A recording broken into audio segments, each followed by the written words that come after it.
Hi, my name's Dalton DeLong, and I'm doing my DSM5 research paper and speech on antisocial personality disorder. The reason why I'm doing this disorder is because it's so interesting, and with my criminal justice background, like from high school when I took classes, it's always been something that interests me because this disorder causes so much violence and heartache with it. Like, it can ruin lives, both the person afflicted with it and the person not afflicted. Antisocial personality disorder is sometimes called psychopathy or sociopathy. It's a mental condition in which people show no regard for right or wrong, the laws of the world, the feelings of others. This is a key function of the disorder because people often don't care about how other people feel or the consequences of their actions. They tend to antagonize, manipulate, or treat others harshly with callous indifference. Like I said, they don't care. They just don't. I wouldn't say it's because they're evil. It's just their brain's hardwired not to. Their brain's hardwired not to show the kind of normal human emotions that we feel. Symptoms of this disorder: disregard for right or wrong, which key symptom. I often think that the disregard is not because they don't know, it's because they just don't care. Persistent lying and deceit to exploit others, key function of this.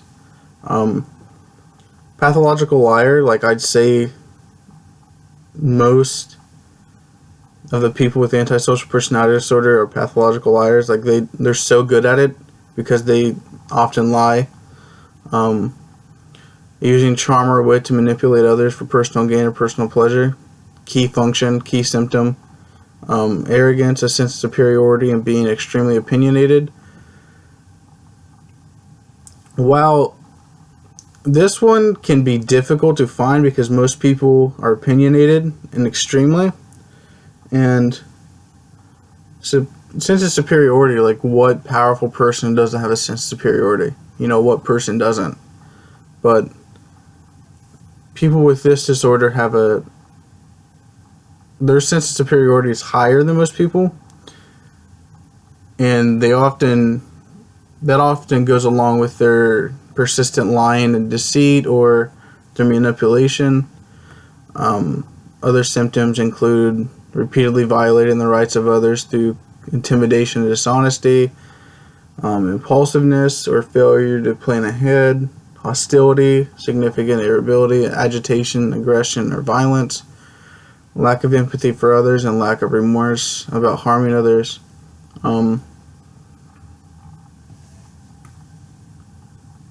Poor or abusive relationships, failure to consider the negative consequences of behavior and learn from them. Another key symptom, because when you think of psychopathy or antisocial personality disorder, as DSM5 has it, when you think about it, like their failure to read and consider consequences is probably one of the most well-known symptoms. You know, that and the lack of remorse, lack of emotion, lack of empathy.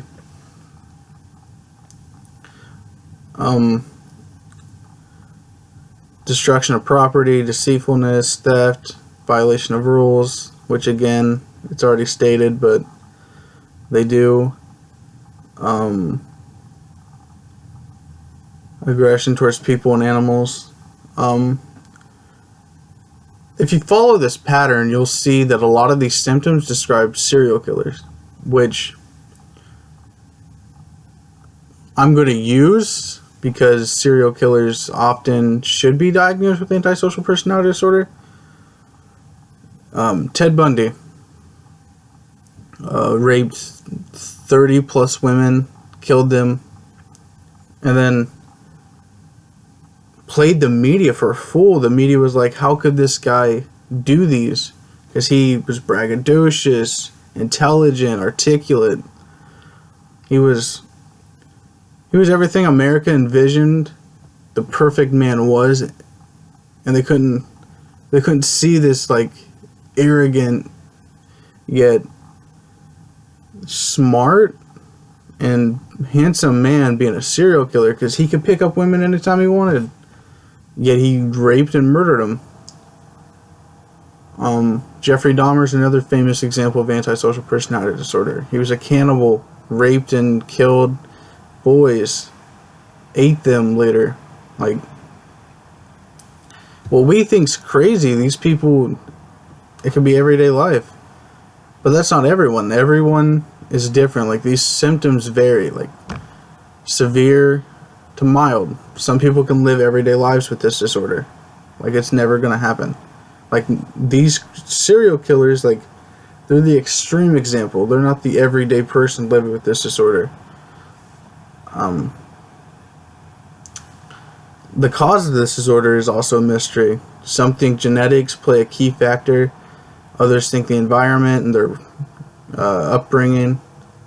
I personally think it's a mix of both, because if you look at a lot of history of these people with antisocial personality disorder, they have broken homes or chaotic home life where they're either abused physically, sexually, or mentally. And I also think genetically they're predisposed to have it.